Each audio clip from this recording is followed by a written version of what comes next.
ايش مشكلة؟ مشكلة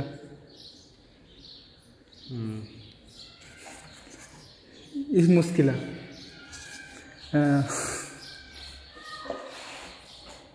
ده مشكلة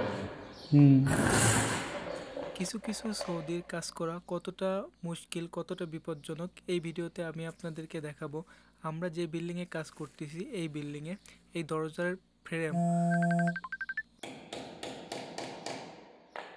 কোনো কাজ যদি সৌদিদের পছন্দ না হয় তাহলে কি অবস্থা হয় এই ভিডিওতে আপনাদেরকে বোঝানোর চেষ্টা করব। আসসালামু আলাইকুম, আশা করি সবাই ভালো আছেন। আলহামদুলিল্লাহ আমিও ভালো আছি। তো আপনারা ভাবতেছেন এই দরজার মাপ নিচ্ছে, হয়তো এই ফ্রেমগুলো লাগাবে, আসলে তা না। এই এরকম করে মানে প্রত্যেকটা দরজার ফ্রেম খুলে ফেলাচ্ছে। এবার আমি প্রথম থেকে বলি, মানে এই দরজাগুলো লাগাইছিল মানে একতলা থেকে শুরু করে 3 তলা পর্যন্ত এই দরজার ফ্রেমগুলো লাগানো হয়েছিল। মানে সৌদি দেখে সৌদির পছন্দ হয় নাই মানে সাইড দিয়ে হয়তো 1 ইঞ্চি জায়গা, মানে দরজার মানে ওয়ালের থেকে 1 ইঞ্চি ভিতরে, এর জন্য মোট দরজা মানে খুলে ফেলতেছে। এই দরজা সৌদি নেবে না। তাহলেই এবার মানে বোঝেন, মানে যারা এই কাজটা দরজার কাজটা নিয়েছে তাদের মানে কত টাকা লস হবে।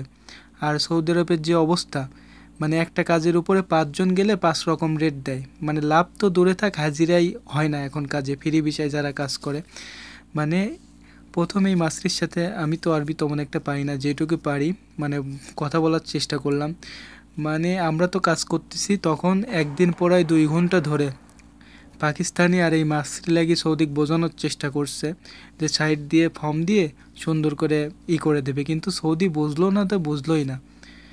মানে কত টাকা যে এদের লস যাবে, মানে কত হাজার রিয়াল, মানে ঠিক নাই। প্রত্যেকটা দরজা মানে সকালবেলা এনে কাজে আসছে, দরজা খোলার লেগিন প্রায় 20 মিনিট করে সময় লাগতেছে। আর দরজাগুলো মানে এমনি খুলতে পারতেছে না। দেখেন ওই যে বাটাল নিয়ে আসছে, কেটে কেটে তারপরে ওই লোহাগুলো, এই দেখেন বাটাল দিয়ে কেটে কেটে ওই লোহাগুলো বের করতেছে। তারপরে একে একে মানে ওই দরজাগুলো খুলে খুলে এক জায়গায় গাদি করতেছে। মাঝখানে তো ভিডিওতে দেখালামই। সৌদিদের কাজ করে এত প্রবলেম।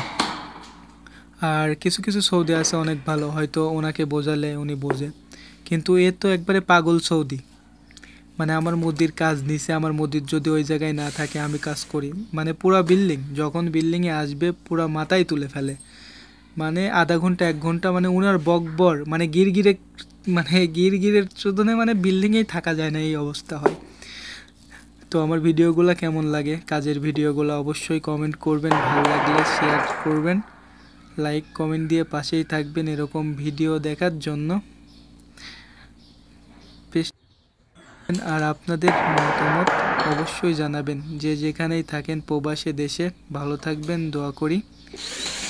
আর আমাদের জন্য দোয়া করবেন যারা প্রবাসে থাকি, সবাই যেন সবার স্বপ্নটা পূরণ করতে